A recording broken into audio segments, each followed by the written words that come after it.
আসসালামু আলাইকুম রহমতুল্লাহি বারাকাতুহু। পথি বাংলা মিডিয়া ইউটিউব চ্যানেলের পক্ষ থেকে জানাচ্ছি সবাইকে শুভেচ্ছা ও অভিনন্দন।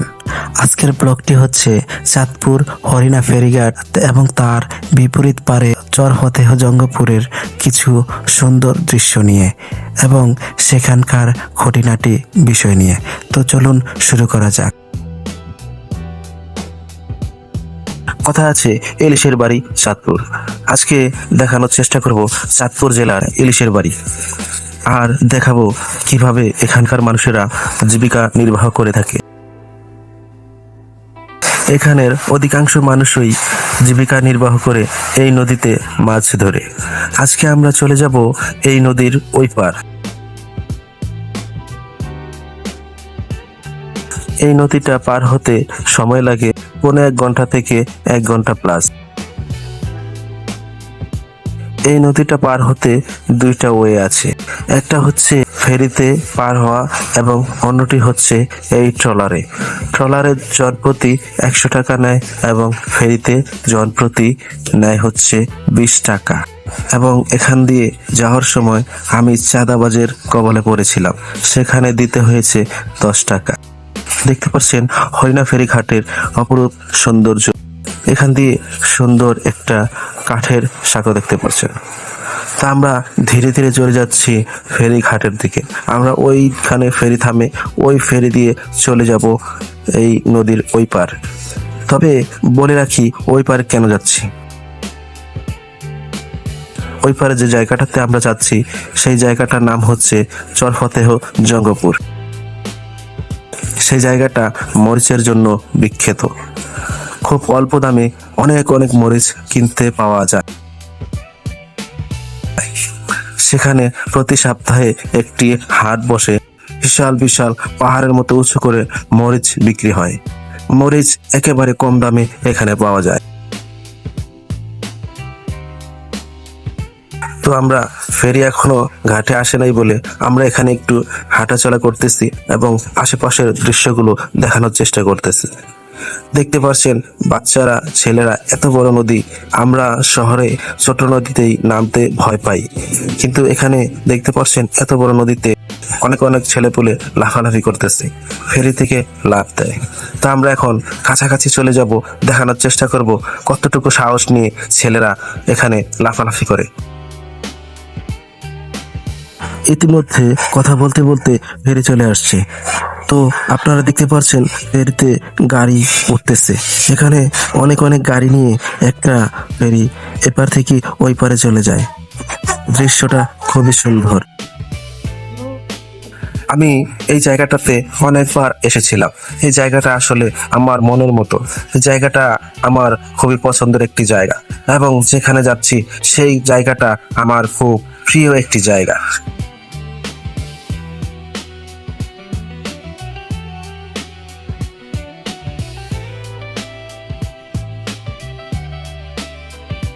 ফেরিতে ওঠার সময় আল্লাহ তাআলার শুকরিয়া আদায় না করলেই নয়। এখানে দেখতে পাচ্ছেন কতগুলো বড় বড় গাড়ি নিয়ে ফেরিটা এই পার থেকে ওই পারে চলে যাচ্ছে।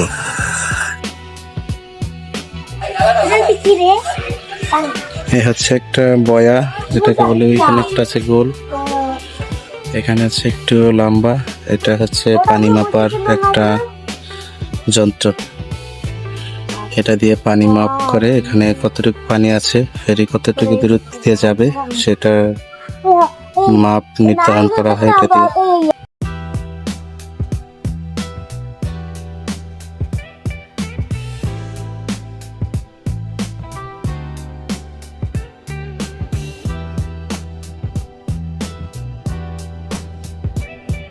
আমরা চলে আসছি শরীয়তপুর ফেরিঘাট। দেখতে পাচ্ছেন এখান থেকে আমরা নিয়ে যাব আপনাদেরকে একটা অপূরূপ সুন্দর গ্রামে। আমরা ধীরে ধীরে এপার থেকে ওই পারের ঠিক কাছাকাছি চলে আসছি। দেখতে পাচ্ছেন মাঝখানে একটা চর পড়েছে। এই নদীতে প্রায় সময় চর পড়তে দেখা যায়। এখানে প্রচুর ইলিশ মাছ পাওয়া যায়। আপনার হাতে যদি টাকা থাকে তবে অবশ্যই এখানে চলে আসবেন। এখান থেকে জেলেদের হাত থেকে সরাসরি মাছ কিনতে পাবেন। অল্প দামে অনেক মাছ পাওয়া যায়।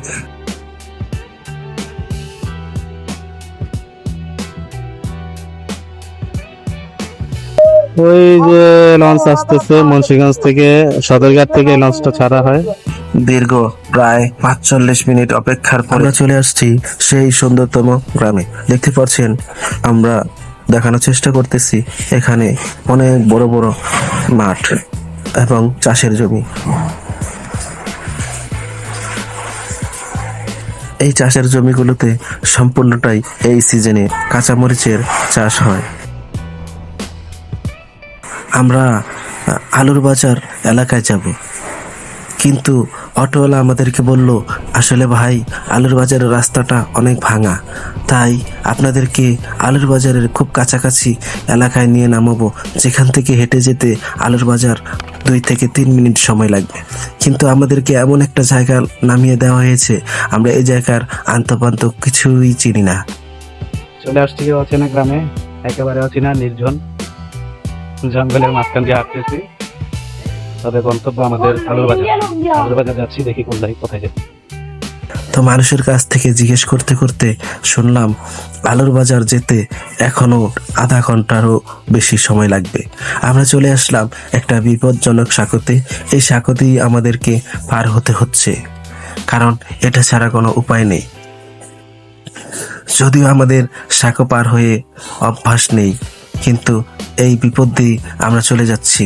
আমার 2 ছোট ভাই সাব্বির, দিতে হচ্ছে কি নাহিদকে নিয়ে।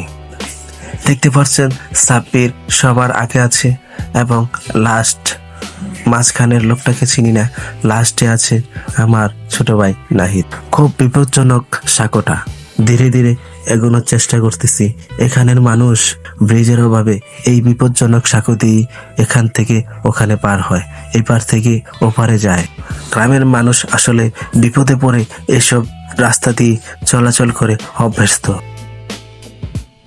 একদম গ্রামে চলে আসছি, একেবারে নাম ছাড়া গ্রাম। অবশ্যই এখানে আমার দাদার বাড়ি ছিল। আমরা সেই টিয়ার বাজার যাইতেছি। এখানে যদি একটা মানুষ অসুস্থ হয় কিভাবে নেবে আমি ভেবে বড় কুল পরীক্ষা পাচ্ছি না। পার হয়ে গেছি, এখন আমরা টিয়ার বাজার, আলু বাজারের দিকে যাইতেছি।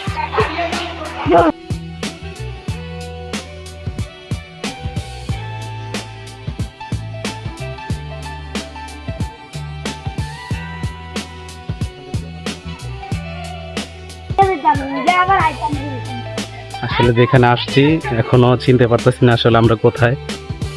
তো হাঁটতেছি, দেখি। আমরা ফেরি দিয়ে আসছি, তবে সেখানে একটু টেনশন, জানি না ফেরি আবার কয়টা পর্যন্ত ওই পার যায়। আমাদের জিজ্ঞেস করে, যে কোনো কারো কাছ থেকে জিজ্ঞেস করতে হবে। হাঁটতেছি দেখি কোন পর্যন্ত যেতে পারি। দেখতে পাচ্ছেন এখানের সৌন্দর্য অনেক অনেক। এখানের সৌন্দর্য কেবলমাত্র শুরু হলো।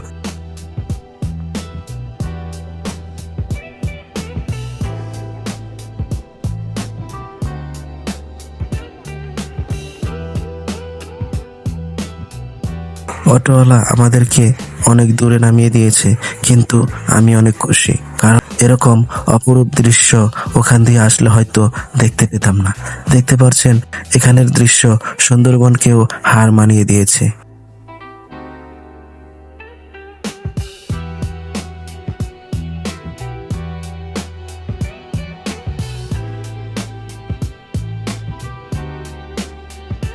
এই গ্রামে অনেকদিন পরে আসার কারণে এখানে ভাড়াটা কতটুকু আমি ভুলে গিয়েছিলাম, তাই অটোওয়ালা চার্জ নিয়ে 30 টাকার ভাড়া আমার কাছ থেকে 60 টাকা নিয়েছে।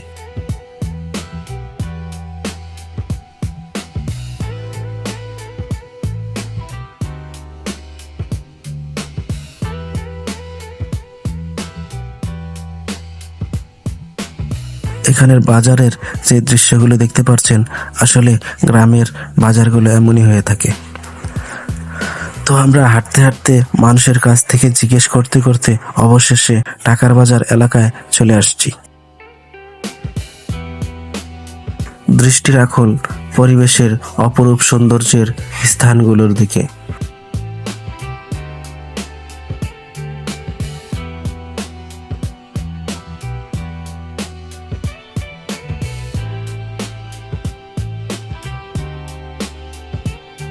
এই বাজারই মরিচ বিক্রির জন্য বিখ্যাত। এখানে খুবই অল্প দামে কাঁচা মরিচ, শুকনো মরিচ বিক্রি হয়।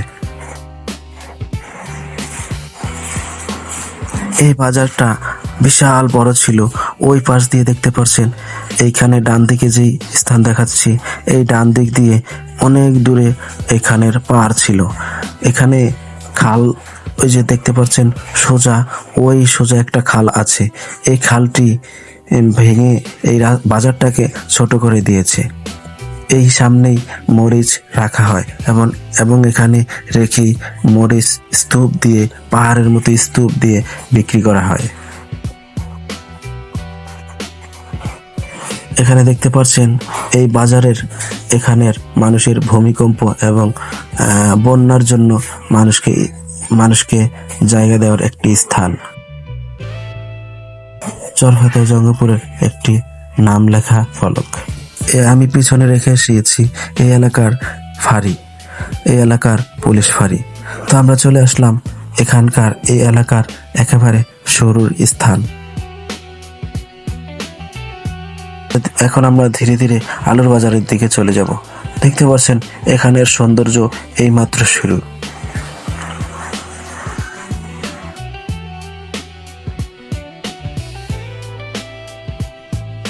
আসলে সবার কাছে হয়তো জায়গাটা মনের মতো হবে না, তাদের কাছেই শুধু মনের মতো হবে যারা গ্রাম দেখতে ভালোবাসেন, গ্রামের রাস্তা দেখতে ভালোবাসেন।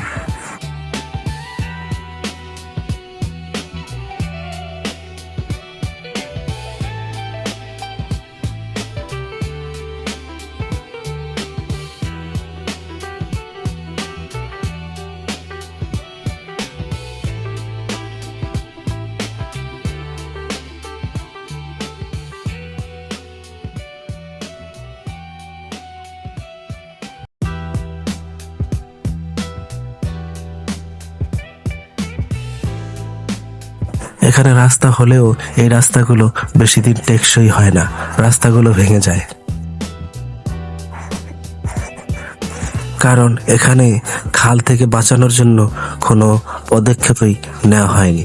এখানের চেয়ারম্যান মেম্বাররা কি কাজ করে আল্লাহই ভালো জানে। এই গ্রামে ঢোকার সময় চোখে পড়বে আপনাদের সামনে একটি পুরাতন স্কুল। এই স্কুলেই বাচ্চারা পড়াশোনা করে, তবে স্কুলের যেই পরিবেশ হয়ে আছে মনে হয় না এখানে ক্লাস চলে।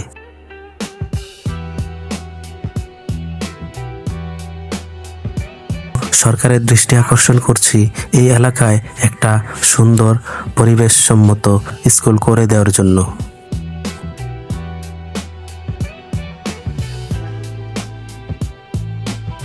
আচ্ছা আচ্ছা। এই এলাকাটার নাম একটু এটা হচ্ছে চরফতে জংপুর ইব্রাহিমপুর, চাঁদপুর সদর চাঁদপুর, মানে চাঁদপুরের ভিতরেই পড়ছে। আর আমাদের পাশে হচ্ছে শরীয়তপুর।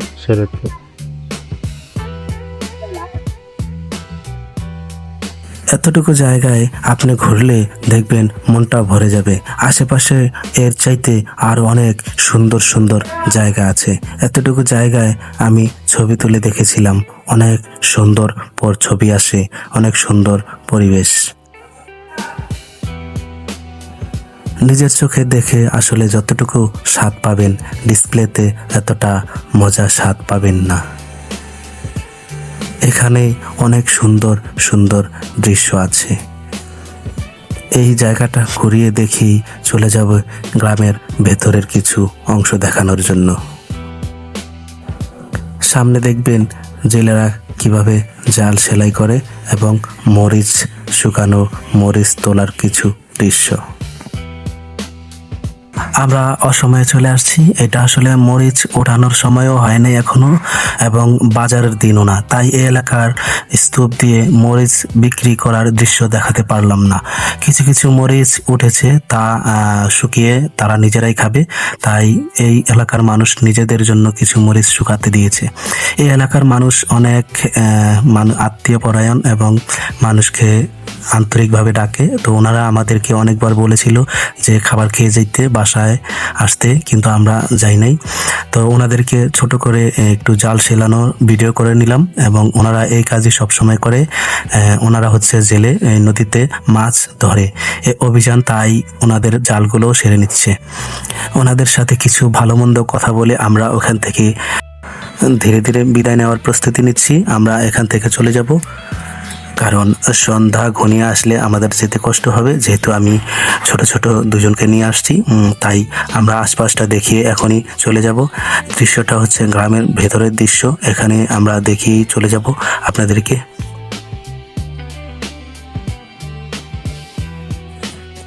ধীরে ধীরে আমরা গ্রাম থেকে বের চলে যাচ্ছি। দেখতে পাচ্ছেন গ্রামের যে বাড়ি ঘর এখন প্রায় অনেকটা উন্নত হয়েছে। একটা সময় এই গ্রামের বাড়ি ঘর ছিল বাঁশের বেড়া ছিল।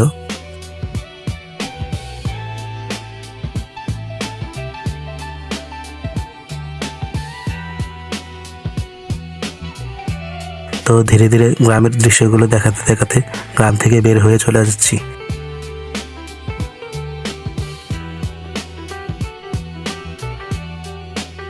আমার অপূর্ব সুন্দর গ্রাম থেকে আমরা চলে যাচ্ছি।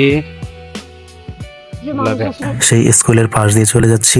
দেখতে পাচ্ছেন স্কুলের রাস্তাটা অনেক দূরে ছিল, খালের ওই মাঝখানটাতে ছিল। এখন রাস্তাটা ভাঙতে ভাঙতে অনেক দূর চলে আসছে। এই স্কুলটা রক্ষণাবেক্ষণের জন্য অবশ্যই সরকারকে পদক্ষেপ নেওয়া উচিত। সরকার এই এলাকাটার দিকে কোনো নজর দিচ্ছে না। প্রায় 10 বছর আগেও আমি এসেছিলাম আমার মায়ের সাথে, বাবার সাথে, আমার দাদা বাড়ি। তো এখানে রাস্তাটা আরও চওড়া ছিল, নদীর এই খালের দিকে ছিল। সেই রাস্তাটা ভাঙতে ভাঙতে এত চিকন হয়ে গেছে, কিন্তু এখন পর্যন্ত এই রাস্তার উন্নত কোনো ব্যবস্থা নিতে দেখিনি। এখানে কোনো পাকা রাস্তা নেই, স্কুলটারও নিরাপত্তা নেই। এখানে অবশ্যই সরকার দেখবেন। তো দুষ্টামি করতে করতে আমরা চলে যাচ্ছি আমার শালার সাথে। দেখতে পাচ্ছেন মিস্টার জগদ্দনা, আপনি কোন এলাকায় আসছেন? এটা কই আইছেন? দেহ আর দেখা যায় কেমন দেহ। এই যে অবশেষে আমরা সেই ফেরিতেই চলে আসলাম। সেই ফেরিটাই পেয়েছি যেটা দিয়ে এসেছিলাম। এই ফেরিটা দেখতে পাচ্ছেন গাড়ি একেবারে শূন্য। আধা ঘন্টা পরে ফেরিটা ছাড়বে, গাড়ি লোড হলে। এখন পুরোপুরি খালি আছে। আধা ঘন্টা পরে লোড হলে ছাড়বে, আমরা এর মধ্যে অপেক্ষা করব। দেখতে পাচ্ছেন আমার এই ফেরির বাম পাশে ট্রলার। এই ট্রলার দিয়ে ফেরি যেতে দেরি হবে বলে ট্রলার দিয়ে মানুষ চলে যাচ্ছে আগে আগে। দুর্ঘটনার কোনো হাত পা নেই, হতেই পারে। তো সাবধানতার কারণে ট্রলার দিয়ে গেলাম না।